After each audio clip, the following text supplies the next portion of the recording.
It's time for Capitol Caucus on 1430 WNAV, an insider's look at what's going on in and around the State House.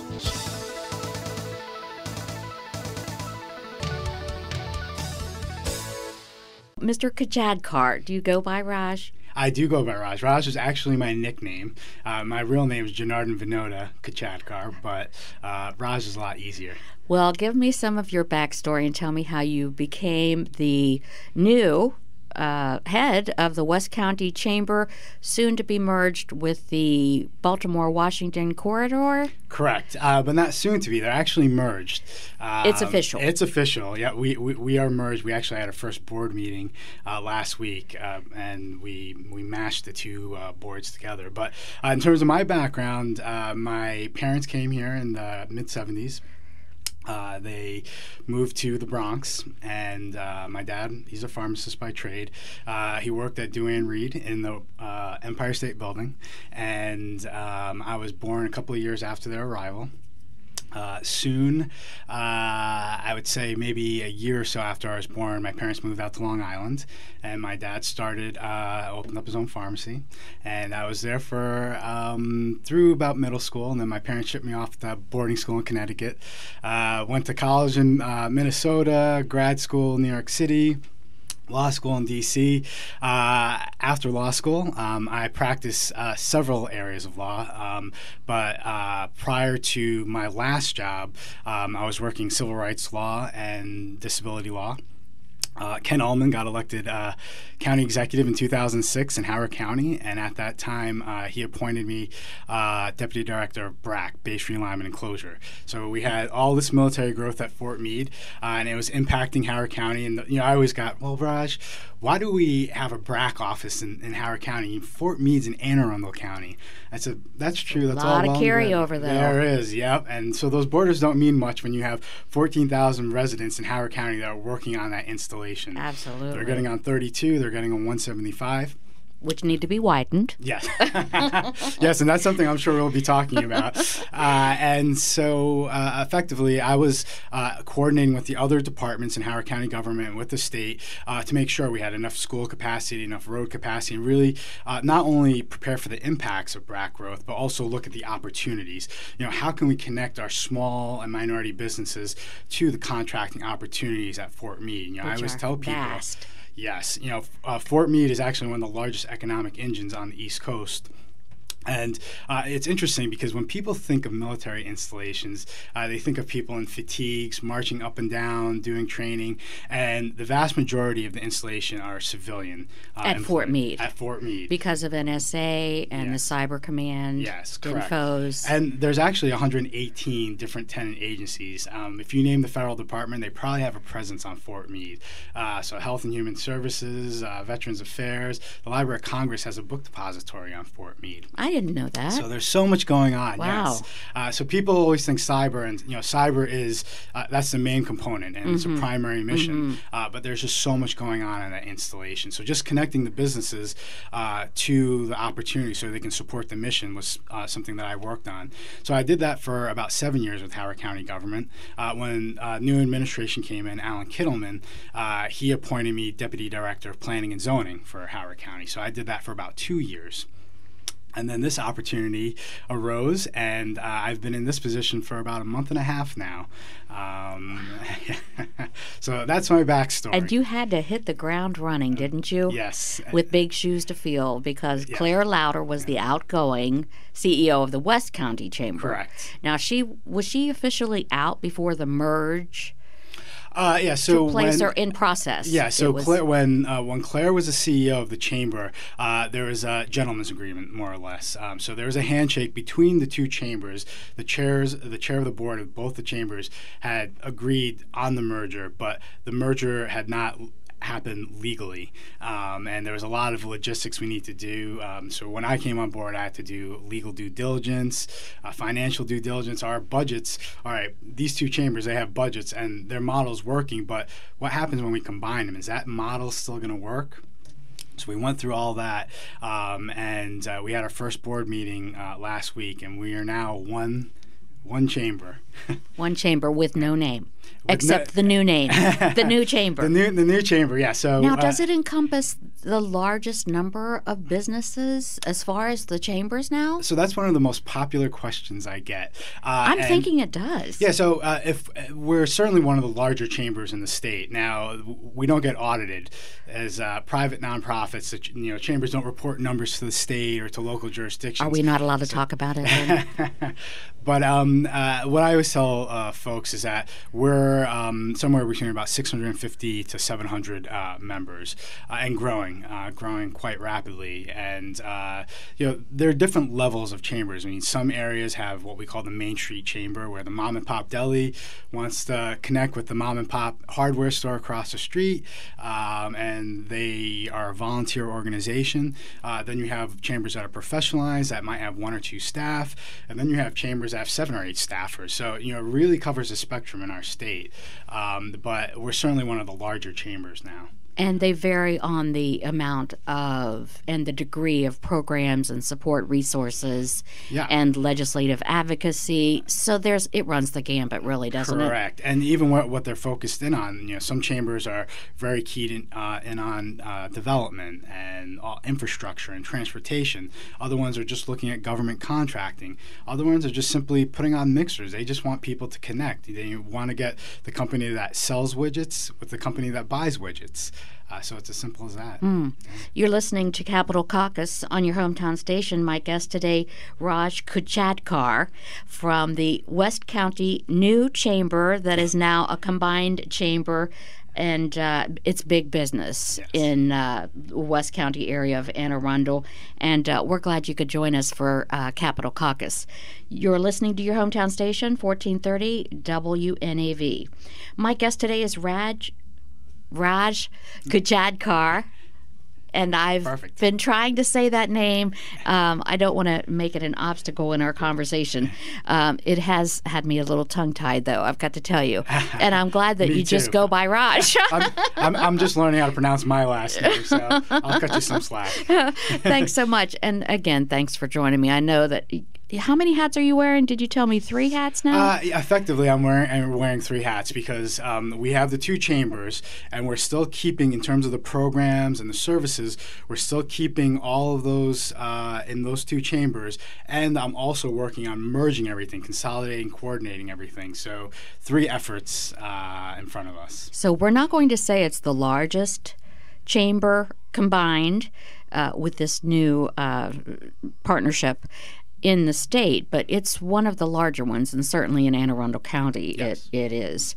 So I think that's fair to say. Let's turn to our legislative topics that the chamber is probably involved with advocacy, as our lawmakers are making decisions that affect our small and larger businesses. Raj, what can you tell us about what's happening now in Annapolis from your perspective? Sure.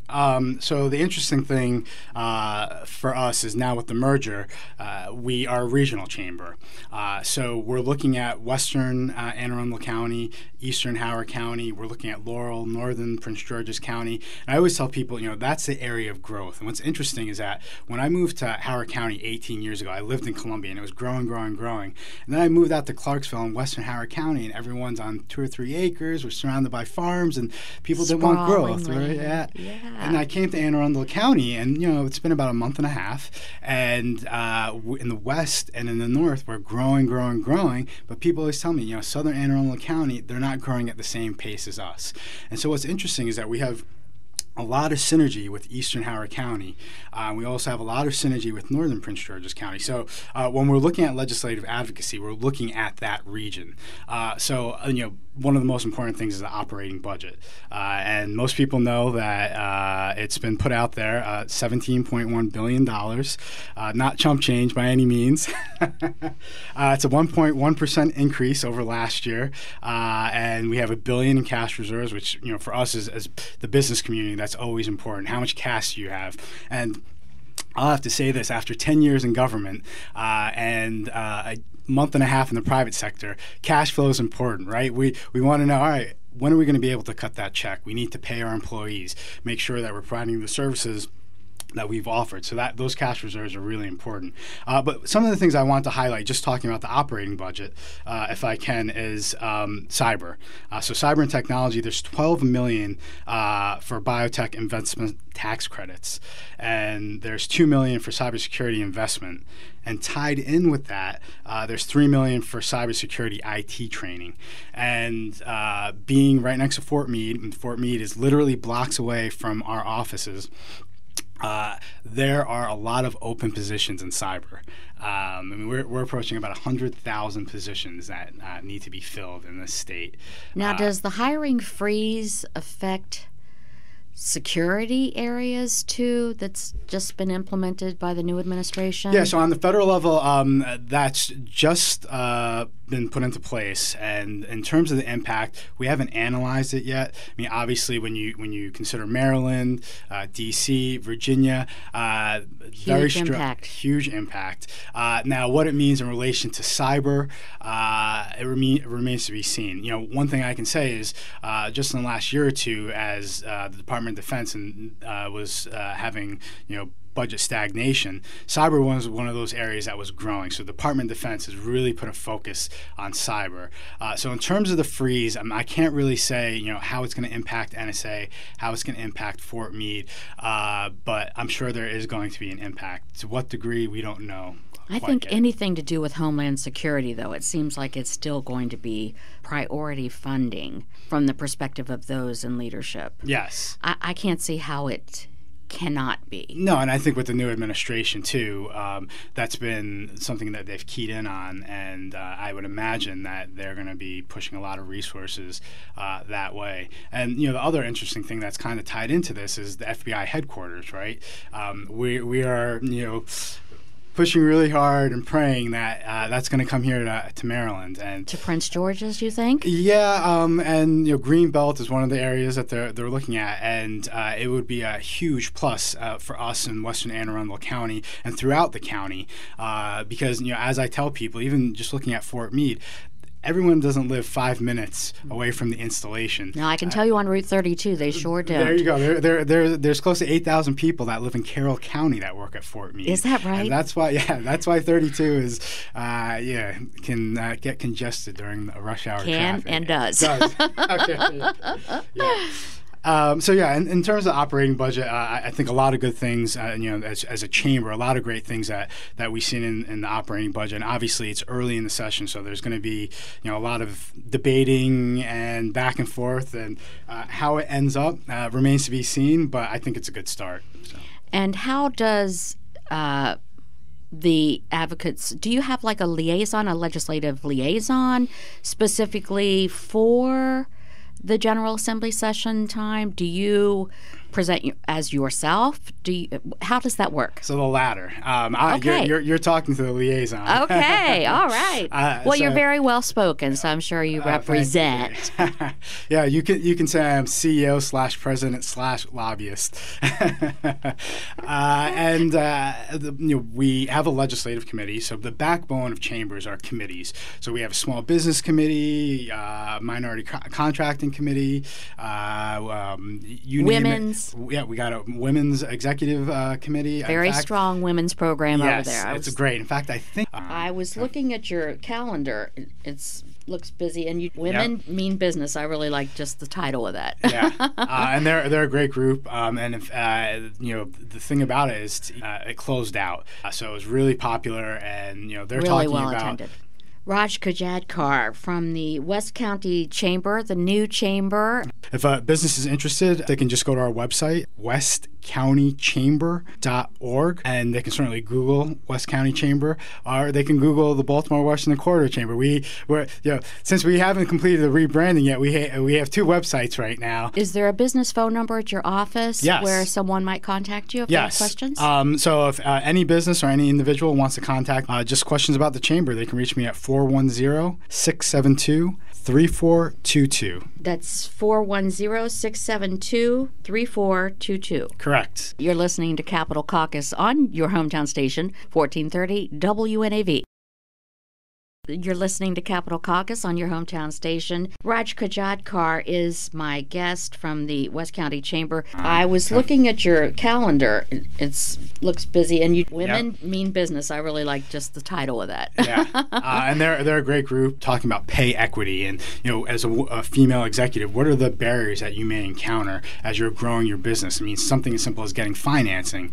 What does that mean for you? So it's a great group. And so these committees are really the backbone of our chamber, and we have a legislative committee, and that committee will be meeting every week during the session, and we talk about the bills that are coming in front of us, and we also talk to our partners, our sister chambers. We talk to the state chamber, and we coordinate on a lot of issues. So paid sick leave is something that all the chambers throughout the state are really keeping a close eye on. We've been talking about that with different chambers, and I went to the legislative breakfast recently, and of course that was one of the hot topics. And from the business perspective, from what I've heard, most businesses feel like this could be harmful for them and their bottom line. So the thing is, there's a lot coming down the pike, right? And whenever there's regulations, businesses always stand at attention.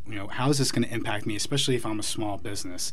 And for someone who is familiar with small businesses, as I said, my dad had, he had his mom and pop pharmacy. It's in your blood. Yeah, and for 35 years, he was that pharmacy, that hometown pharmacy that was on the corner that everyone went to, and he knew everyone's name, and they all knew his name, and he had the same customers coming for 35 years.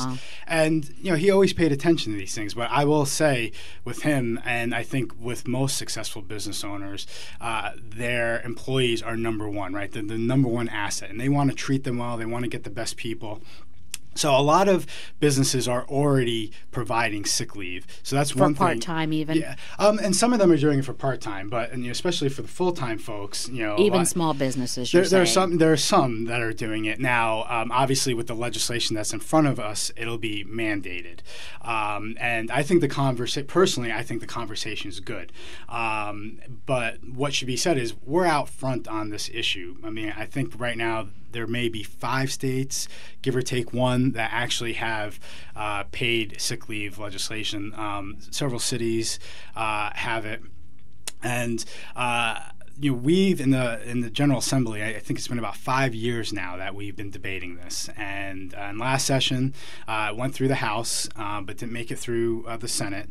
Now, House Bill 1 is the one that we're primarily looking. That's the one that we're focusing on. There are a couple of bills that touch on this subject area, but House Bill 1 is the primary one. And now, is that the 15 or is that the 50?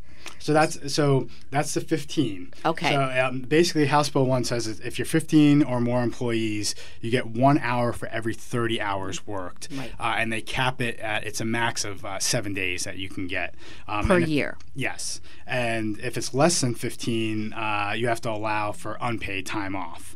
So it still impacts those smaller businesses, but not to the same degree. Mm-hmm. Now, the governor has a proposal, and that's the one that you're referring to, and that's 50 plus employees, and they could get up to a maximum of 5 paid sick days through the year. And less than 50 eligible employees, they actually can get a tax deduction. So a company can apply for that tax deduction, and then they can use that to give their employees that sick leave. I will say for the states that have implemented it, such as Connecticut, this is much more in line with a state like Connecticut. The 50? The 50 is much more in line. Now, so we're a little more progressive with the 15. Yes, we're certainly for a state.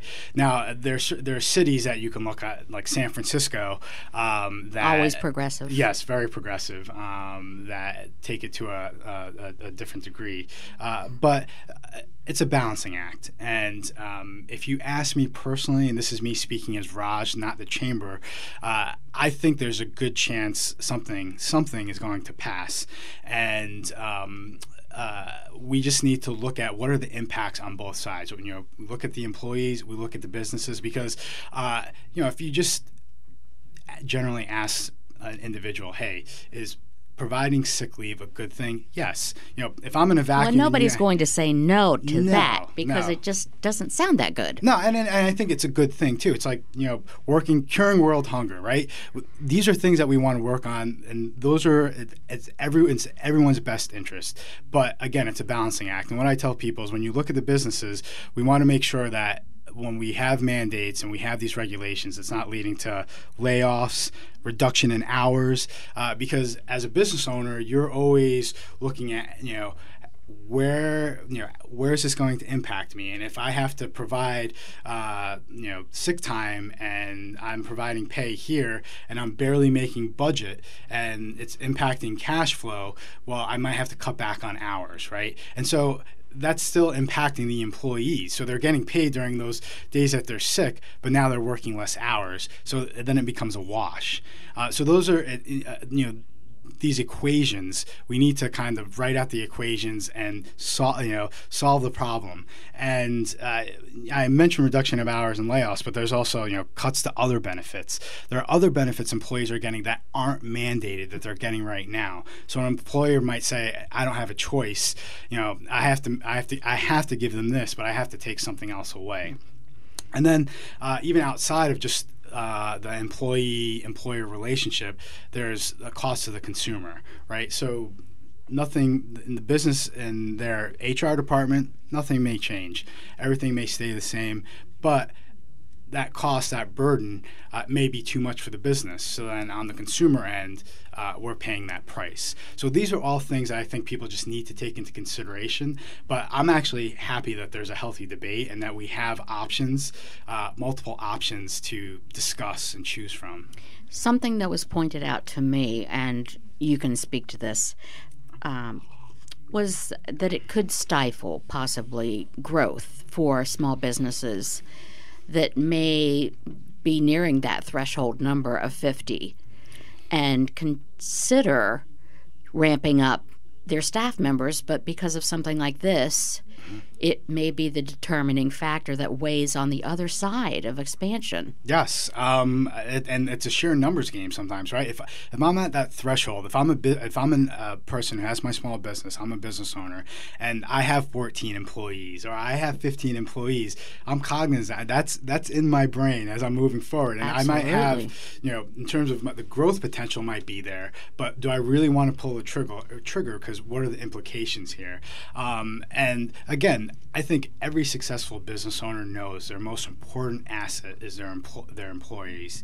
That everyone knows that, and this is something that we definitely need to pay attention to. But again, it's a balancing act.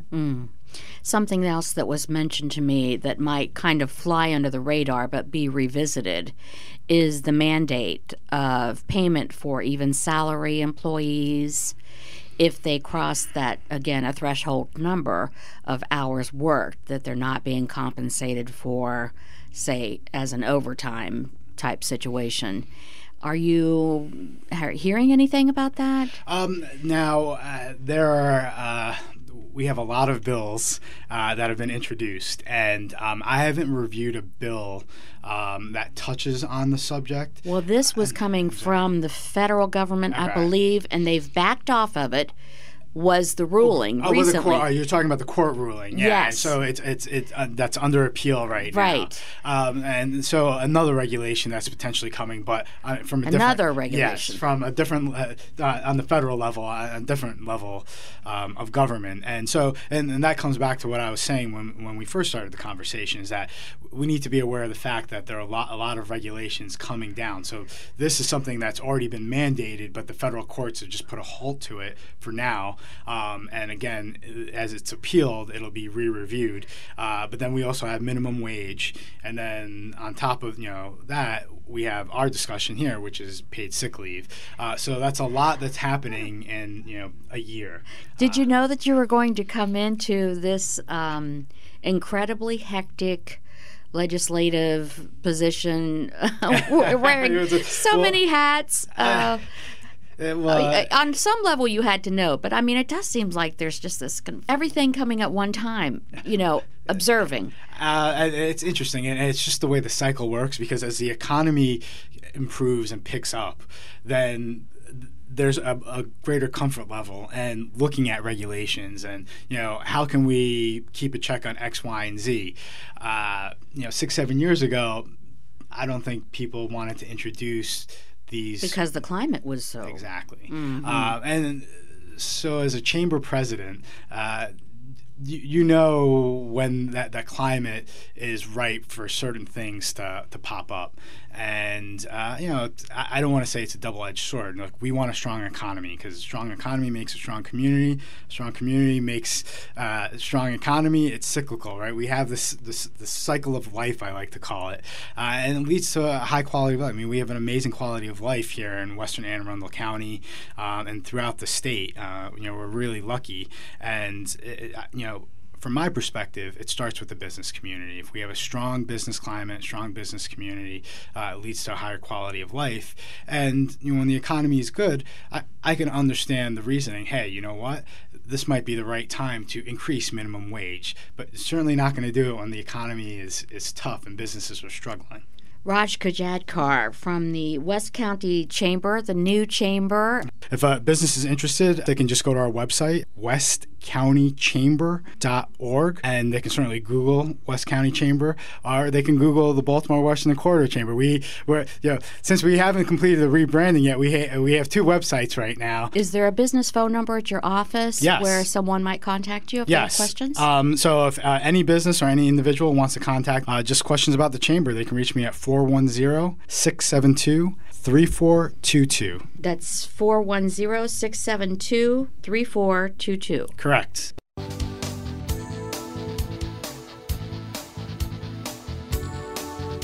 You're listening to Capitol Caucus on your hometown station.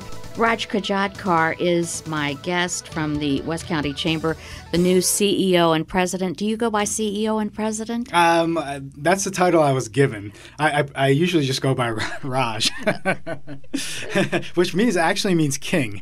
So maybe I'm elevating myself. And the king that wears so many hats along with that crown.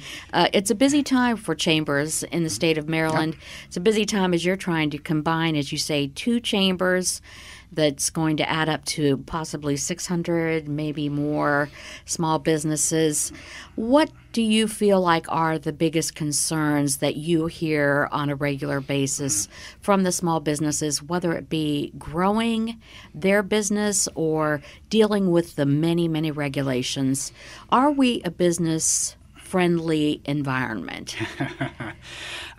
Is that a loaded question or what? It is. It's a loaded question. And I will tell you that very few businesses would say that Maryland is business friendly. And that's, in relation to our neighbors, right? When Northrop Grumman was looking to move their headquarters from the West and move it over here, and D.C. and Virginia and Maryland were competing, we tried really hard, but I think we understood that we were starting at a disadvantage. And those are the things that we need to consider as we move along. And it could be something as simple as, what's the tax rate, right? That's the one thing that people look at. And if we have a higher tax rate, then, businesses are going to be more inclined to be in a neighboring state. Now, because we have that high quality of life, businesses... That's a draw. That's a draw. Mm-hmm. We're certainly one of the per capita, we're one of the richer states. And so businesses are aware of that. And again, it all comes down to that balancing act. But what's interesting in terms of the question that you asked and what's on the mind of a lot of our businesses, and I'm going to throw this out there. And when I throw this out there, a lot of people that aren't in the business community, they're kind of surprised when I throw this out there. But transportation is important, right? And it comes back to Jamie, what you were saying about 32 and the traffic. And when you want to keep the best employees and they know that they can be in sunny Austin and they can walk to work and they might be here and they're going to be stuck in traffic for 30 or 40 minutes. And count on it. Yeah. Just turn up the radio. We're known for having one of the more notorious commutes, for sure. And this is for someone and that's a quality of life issue. That is. And for someone who grew up in New York City, and we have our fair share of traffic in New York, there's a lot of traffic here. And so for us as a chamber, we're focused in on that. And right now, the Assembly is going back and forth on transportation. The governor has dubbed it the roadkill bill. Last session, they passed scoring. The scoring system, and just like any debate, there's two sides, and one side saying, hey, there's other states, they have this scoring system, and if we have this system in place, then there's more certainty, and people are going to know what's coming down the pike. On the other side, the governor and his supporters are saying we had a system. The system has been working. It's not a broken system, and what we have right now, the one size fits all, doesn't really work, right? For as small as we are geographically, and there's still a lot of states that are smaller than us geographically. I think there's 8 of them, especially if you go up to New England. But we are a large state when it comes to population. There's only 10 states that are larger than us when you're looking at our population. So we're cramming a lot of people into a very small area. Yeah, in a very small area. And everybody likes to drive themselves. And when you take it down even further, take it down a notch, those people are really concentrated in central Maryland, the metropolitan, metropolitan area. So the needs that they have in Garrett County, 3 hours out west, are different than the needs that we have in western Anne Arundel County. So in terms of that scoring system, I think the governor is saying, like, hey, you know what? We really can't just use this one-size-fits-all equation. And so it's a back and forth. Now, as a chamber president, I think what's most important to me is the fact that the governor's saying that there's certain projects that are threatened. And one of them that's really critical for us are improvements on MD 175. So it's a state road. Annapolis Road. Yes, and it's one of the major arteries for Fort Meade. And when we talk about Fort Meade, Fort Meade was an incorporated city, it'd be one of the 10 largest cities in Maryland. There are over 55,000 people that every day that work on that installation. They're not all living there. They're throughout the state, and not even just the state. I mean, in Hanover, Pennsylvania, there are hundreds of people that live in Pennsylvania that and Northern Virginia still. Yeah, with DISA that are commuting. They're spending 3-4 hours a day commuting. Unbelievable. Yeah. So transportation is really important for us, and particularly 175. We secured what's called a Tiger Grant from the federal government, and that was part of BRAC, wasn't it? Yeah. So the BRAC was a catalyst for that. We were saying, like, we have all this growth now, and we have all these people that are coming in on and off the installation, and we really need to make sure that we have that capacity on 175. And so this Tiger Grant was awarded, but the key is, as I said, is that it's a matching grant. So if the state pulls the funding, then we lose that funding that we've already been awarded from the feds.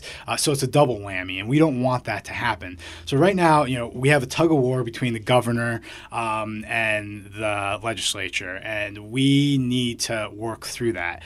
And how we work through that, it's a couple of strategy sessions that I have planned with my key members in the chamber, with fellow associations. We work very closely with the Fort Meade Alliance, the BWI Partnership.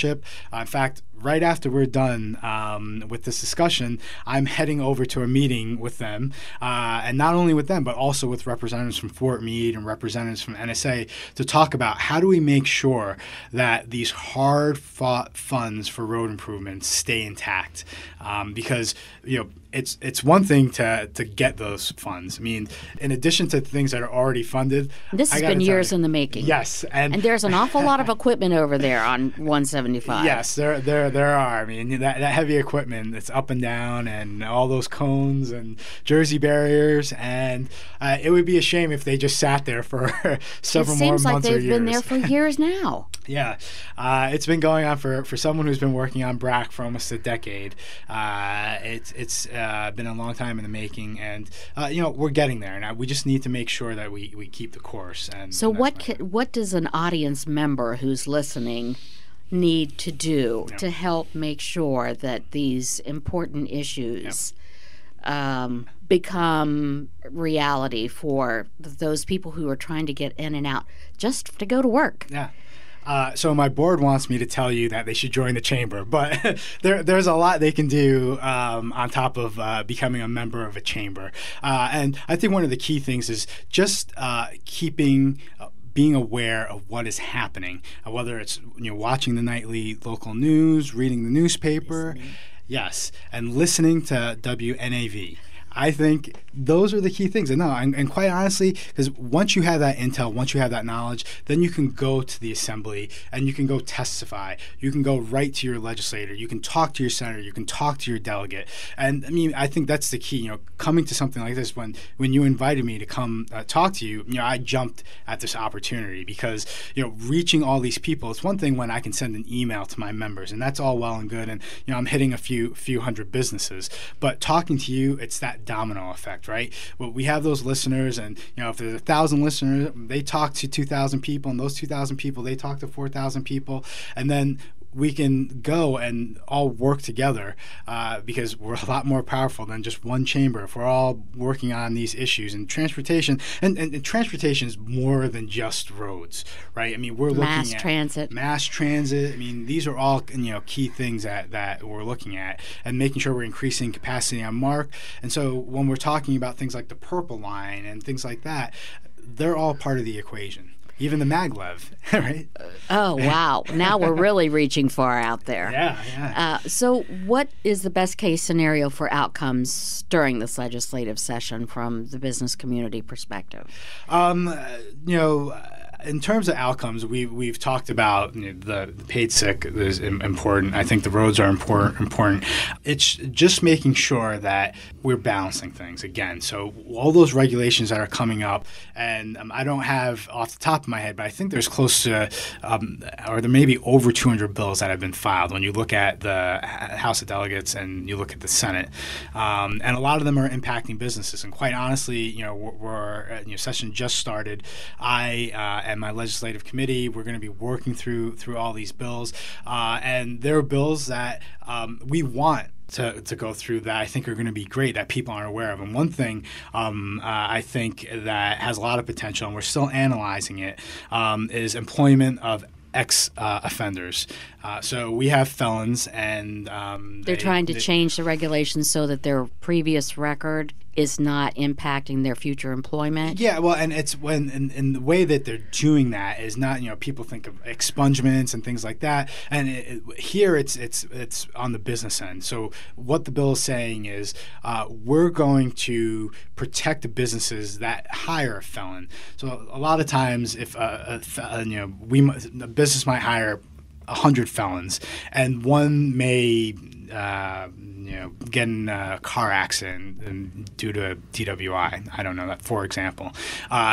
Employers are worried about that liability because someone might say, hey, you know what, they're an ex-felon. You should have known the potential for this to happen. It's a liability concern. Okay. And so the idea here is that if you have this community, we don't want, we talk about recidivism and, the cycle, and we want to break the cycle. And everyone says, yeah, it's in our best interest to break the cycle. Well, it's one of those things that everybody's going to agree with. Yes. And what are we going to do to break that cycle instead of everyone agreeing that we need to break that cycle? And employment is a big part. It is the biggest part, because if someone's coming out and they say to themselves, you know what, I was in prison, I don't want to go back, and I need a job. It had the impact it had. They want to work, but they can't work. Well, that's on us. We need to make sure that we have a system where they can work. So we're tracking this one bill that's in the Senate right now, and there's a good chance that we may be championing that bill through session. So there are a lot of bills like that we're kind of combing through everything that's out there, and for lack of a better term, cherry picking ones that we think are going to be the most impactful. I would say the vast majority of bills if not all bills, impact businesses to some degree. But we only have so much capacity, right? Chambers like such as mine, if we have 5 or 6 employees, and you have one Raj wearing many hats, yes, and even though he's the king, yes, you pick and choose your battles. Yes. But this is one of the bills that I think we really need to pay attention to. Again, it's not just on the state level. Everyone's focused on the state right now because we have our session that goes from January to April. But we have the federal level, and we have the local. And who knows what's going to happen there with the Affordable Care Act, and then all the talk about dominoes. Yeah, that's going to be huge. It is, and the question marks, right? So many. The Trump administration is talking about infrastructure and infrastructure package, and so right now, as chambers, we're trying to get our businesses prepared. Right, the more we're shovel ready, the more likely we are to get federal dollars. So we need to keep our eyes on that opportunity. There's a prize. So yes, so the debate's happening now, and we have to be proactive. We can't just wait and say, all right, well, there's only a chance that we're going to get infrastructure dollars, so let's wait and see what happens. We can't wait and see. We got to position our business community to make sure that they're ready for it, because as soon as that package passes, then we need to prove that, hey, in Maryland, as opposed to any other state, we're ready to make the most use of those funds, the bang for your buck. We need to convince the feds that we're it. So yeah, keeping an eye on the federal level too, and then even on the local level. I mean, one of the bills recently that was introduced was this nuisance bill Councilman Pruski introduced, and we've been talking to him about that bill, and there have been many amendments and many hearings on that. So. Short version of the bill. So in terms of the bill, this is, and I don't want to speak for the councilman, but what he's told me is that along 198, there have been several complaints and calls for the police due to things like drug use, and arrest for drug use, and prostitution, and on that strip. Yes, and one way, and we're talking about the Laurel area, and that's close to Fort Meade too, so that's dear to your heart. Yes, it's in my chamber's backyard, and one of the ways to reduce it, in his eyes, is through an ordinance, nuisance ordinance. And so right now the council has been debating it. There have been several amendments. I've spoken to him one-on-one about it. And so as far as calendar events, what do you have happening in February that our audience members might be interested in? So the date they need to remember is February 21st. February 21st, during the day, we have a small business resource forum. And then later that evening, we have a mixer.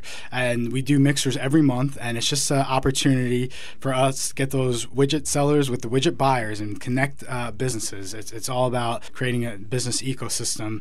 And it's not only just open to members, but any business that wants to join. So if a business is interested in joining for either two of those events, they can just go to our website, www.westcountychamber.org, and they can certainly Google West County Chamber, or they can Google the Baltimore Washington Corridor Chamber. We're since we haven't completed the rebranding yet, we have two websites right now, and the more businesses we can get on our network, I think the better, not only for the chamber but for the community at large. Is there a business phone number at your office where someone might contact you if they have questions? So if any business or any individual wants to contact me on the issues we covered, or just questions about the chamber, they can reach me at 410-672-3422. That's 410-672-3422. Correct. Raj Kuchadkar. Thanks again for joining us on Capitol Caucus. Thank you, Jane. This is great.